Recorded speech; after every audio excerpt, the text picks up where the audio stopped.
سارے کے سارا قتل کا ایک حصہ قابل کے حصے پر قابل کے پاس جاتا ہے. آگے بات سمجھ میں؟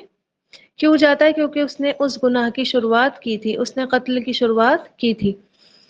تو اللہ تعالیٰ ان کو یہی سمجھا رہا ہے کہ پہلے کافر بنو گے تو تمہارے پیچھے کتنے لوگ کفر کریں گے، ہے نا؟ کتنے بندے آج بھی آپ دیکھ لیں، یہودیوں نے ایک بار انکار کیا تھا، ہے نا؟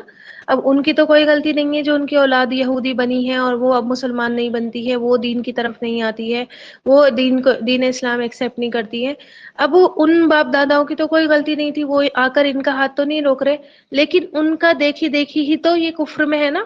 ان کے دل میں کیا کنسپٹ ہے کہ جب ہمارے باپ دادا ہی اس چیز کو غلط مانتے تھے تو ہمارے لیے وہ چیز کیسے صحیح ہو سکتی ہے؟ ٹھیک ہے. تو ان کو یہی سمجھایا جا رہا ہے کہ تم کفر کرو گے تو تمہارے ساتھ کتنے لوگ کفر کریں گے، اور ان کے کفر کا سارا وبال کس کے اوپر ہوگا؟ تمہارے اوپر آئے گا، ہے نا؟ اور پھر دیکھیں ایسا ہوا بھی، وہ اولین کافرین میں سے ہی شامل ہوئے، ہے نا؟ انہوں نے سب سے پہلے ہی کیا کیا؟ انکار کیا. میں آپ کو کئی بار مثال دے چکی ہوں حیی بن اخطب کی، جو آپ صلی اللہ علیہ وسلم کی وائف تھی، صفیہ رضی اللہ تعالیٰ عنہ ان کے باپ تھے، اور جو یہودی تھے، ہے نا؟ اور انہوں نے ساری کی ساری تصدیق کرنے کے بعد، ساری کی ساری باتیں جاننے کے بعد کیا کیا؟ آپ صلی اللہ علیہ وسلم پر ایمان نہیں لائے. اسی طرح ایک یہودی تھے، کیا نام تھا ان کا؟ نام بھول گئی میں ان کا.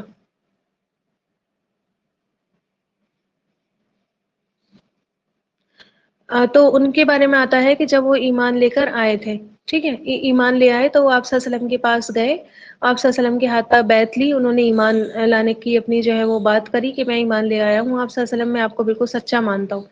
لیکن پھر میری قوم، پھر آپ صلی اللہ علیہ وسلم نے ان سے پوچھا کہ آپ کی قوم آپ کو کیسا مانتی ہے؟ تو انہوں نے کہا کہ میری قوم تو مجھے بہت زیادہ دیندار، بہت زیادہ سچا اور بہت زیادہ اللہ تعالیٰ کا قریبی بندہ جانتی ہے.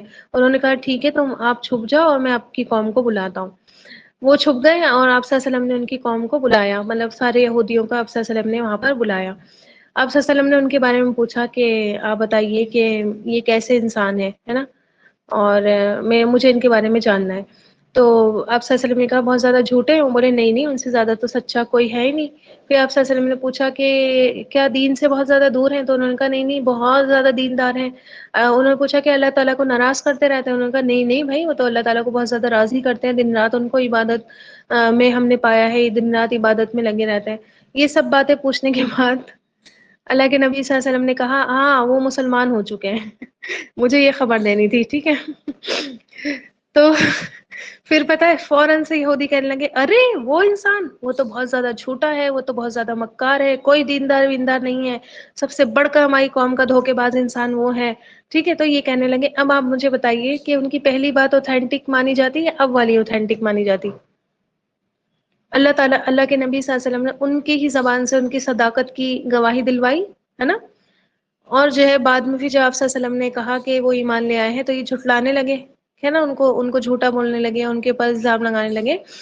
تو پھر کیا ہے، ان کی بات نہیں مانی جاتی. پہلی ہی والی بات صحیح تھی ان کی جو انہوں نے بنا جانے کہہ دی تھی. ان کو اگر پتا ہوتا، سوچئے ان کو پتا چل جاتا تو وہ کبھی بھی ان کے حق میں گواہی نہیں دیتے، ہیں نا؟ پہلے ہی آ کر کیا کرتے، جھوٹا بولنے لگتے. تو خیر میں آپ کو یہی بتا رہی تھی کہ یہ لوگ جو ہے اس طرح سے انہوں نے کیا، ایمان یہ لے کر نہیں آئے.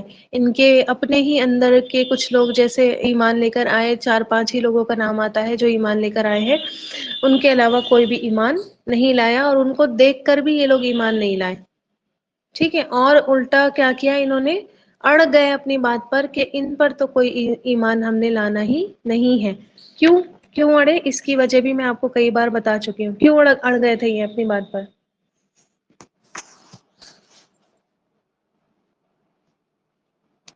ہوں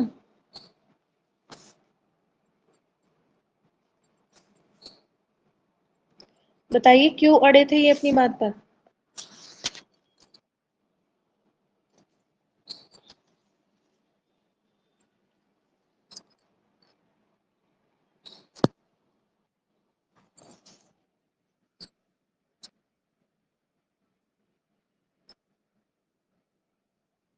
ٹھیک ہے، ایک تو ان کا مقام تھا، دوسرا مقام و مرتبہ ان کا چھن جاتا ہے نا، جو ان کو کرسی ملی ہوئی تھی تو ان کو ان کی وہ کرسی چھن جاتی.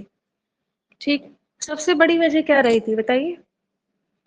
سب سے بڑا جو ہمیں دکھتا ہے کہ یہ اڑ گئے تھے، یہ کیا تھا، کیا وجہ تھی ان کے اڑ کی؟ دیکھیے کئی بار بتا چکی ہوں، پھر سے سن لیجئے کہ کیوں یہ ایمان نہیں لائے تھے. حسد ہو گیا تھا انہیں آپ صلی اللہ علیہ وسلم سے. سارے نبی کس میں سے آئے؟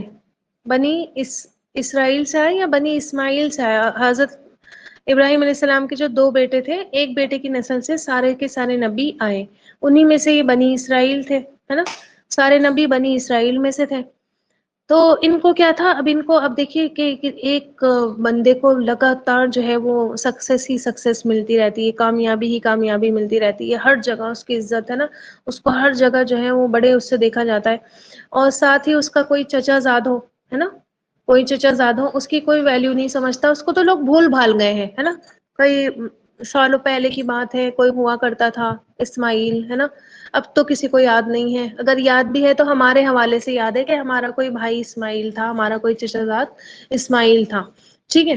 اب اس کو تو سب بھول بھال گئے ہیں، یہ سب کو یاد ہے، ان کی بڑی چرچا، ان کی بڑی عزت. ٹھیک. اب کیا ہوتا ہے کہ اللہ تعالی کا فیصلہ، اللہ تعالی کیا کرتا ہے، آخری نبی بنی اسماعیل سے بھیج دیتا ہے. ٹھیک ہے. اسماعیل علیہ السلام کی اولاد میں سے محمد رسول اللہ صلی اللہ علیہ وسلم کو کیا کرتا ہے، مبعوث فرماتا ہے. اب کیا ہوتا ہے، ان کو ظاہر ہے سارا کا سارا منصب اور آخری نبی، اس کے بعد تو کوئی نبی آنا ہی نہیں ہے کہ انسان جو ہے وہ یہ سوچ لے کہ چلو اب اس میں سے آ گیا، اگلا والا ہمارے میں سے آ جائے، ہے نا. ہوتا ہے نا. آپ دیکھیے اگر کسی کو کرسی چھین کر چچا زاد کو دے دی جاتی ہے، تو انسان کیا ہے، وہ یہ سوچتا ہے کہ چلو کبھی ہماری اولادیں آئیں گی تو ان کو مل جائے گی کرسی، پھر کبھی ایسا ہوا تو ہماری اولاد میں ٹرانسفر ہو جائے گی. انسان کو تھوڑا بہت بھروسہ ہوتا ہے. اب تو کیا تھا، سارے راستے بند ہو گئے تھے، اب تو کوئی نبی آنا ہی نہیں تھا، کوئی رسول آنا ہی نہیں تھا. اب ان کو کیا ہوا، آپ صلی اللہ علیہ وسلم سے حسد ہو گیا، جیسے کہ خاندانی حسد چلتے ہی آئے ہیں، آج تک جاری ہیں، ہے نا. اور لگتا نہیں کہ یہ سارے حسد کبھی ختم ہی ہوں گے، اللہ ہی ختم کرے تو کر سکتا ہے. اللہ تعالیٰ تمام کو عقل سلیم عطا کرے. یہ جو خاندانی غصے ہیں، خاندانی نسب ہیں، تو یہ نسب کی جو لڑائیاں ہیں یہ تو چلتی ہی آئی ہیں. ٹھیک ہے. خاص طور پر وہ خاندان جن کو کوئی منصب ملا ہوتا ہے نا، تو وہ لڑتے ہی رہتے ہیں.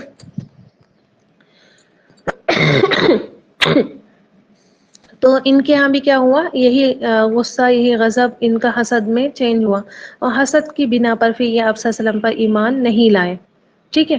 ان کو بہت زیادہ غصہ آیا کہ یہ کیا ہوا، نبی تو ہمارے میں سے آنا چاہیے تھا، یہاں سے کیسے آ گیا، اب ہم نہیں مانیں گے. ٹھیک. تو تکبر یہ سب سے بڑی وجہ بنا، اور خاص طور پر یہ خاندانی منصب جو چینج ہوا، یہ کرسی جو بدلی گئی، تو یہ ان کی جو ہے ایمان لانے کی وجہ بنی، ایمان نہیں لانے کی وجہ بنی. ٹھیک ہے. تو اس آیت کا پارٹ رہ گیا وَلَا تَشْتَرُوا بِآيَاتِي ثَمَنًا قَلِيلًا. یہ ان شاء اللہ تعالی ہم کل کریں گے. اور اس میں بہت ساری باتیں اس میں بھی ہیں پوائنٹ وائز، کہ اللہ تعالیٰ کی آیتوں کو بیچنے کا کیا مطلب ہے. ٹھیک ہے. اللہ تعالیٰ کی آیتیں بیچنا کسے کہتے ہیں، تو ان شاء اللہ تعالیٰ ہم وہ کل سمجھیں گے. ابھی کسی کو کچھ پوچھنا ہے تو پوچھ لیجئے.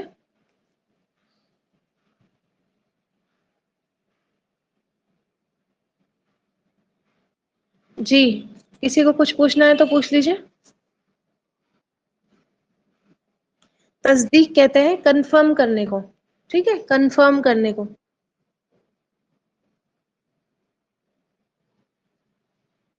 اور کچھ؟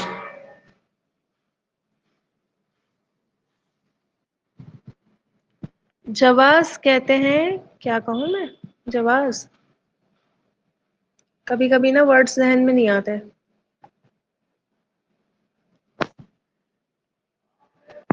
نہیں نہیں، کیوروسٹی کو نہیں کہیں گے، کیوروسٹی کو جواز نہیں کہیں گے. جیسے کہ ایک ہوتا ہے نا کہ کوئی کر رہا ہے تو آپ کو اس کا وہ مل گیا، بہانہ، بہانہ. ٹھیک ہے. بہانہ مل گیا آپ کو کہ ہم بھی کر سکتے ہیں. ٹھیک ہے. جواز کہتے ہیں بہانے کو یا ریزن کو، اس طریقے سے. چلیے پھر دعا پڑھ لیجئے. سبحان ربک رب العزت عما یصفون وسلام علی المرسلین والحمد للہ رب العالمین. سبحان اللہ و بحمدہ سبحانک اللہم و بحمدک نشہد ان لا الہ الا انت نستغفرک و نتوب الیک جزاکم اللہ خیر السلام علیکم و رحمۃ اللہ وبرکاتہ